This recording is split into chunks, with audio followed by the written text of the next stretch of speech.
निलेश घावळचा तपास जो मोका आहे तो मोका क्राईम ब्रँच आणि कोतुल पोलीस स्टेशन करत आहे.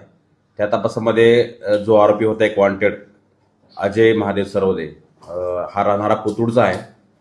त्याला आपल्या टीमने गणगापूर कर्नाटक या ठिकाणून 29 तारखेला अरेस्ट केलं होतं. त्यासोबत त्याचा अजून एक साथीदार जो आहे वॉन्टेड चौधरी, बट्रे चौधरी, ह्या दोघांनाही अरेस्ट केलं होतं. परवा दिवशी आपल्याकडे त्याच्या हाऊसच घेतला असता त्या ठिकाणी त्या घरामध्ये त्याला लायसन्स वेपन आपल्याला मिळून आलं आणि त्या वेपनसोबत जवळपास 400 जे राऊंड्स आहेत ते राऊंड्स मिळालेले.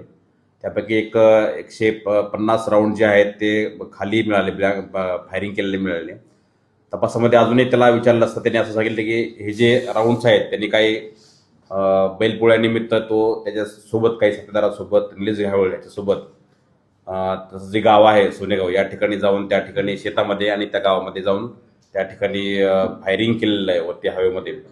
अशा प्रकारचं तपासामध्ये आपल्याला माहिती निष्पन्न झाली. त्यानुसार ते आपण त्याचं जे ॲम्युनिशन आहे ते सुद्धा गुन्ह्यामध्ये हाऊसमध्ये जप्त केलेलं आहे. वेपन सुद्धा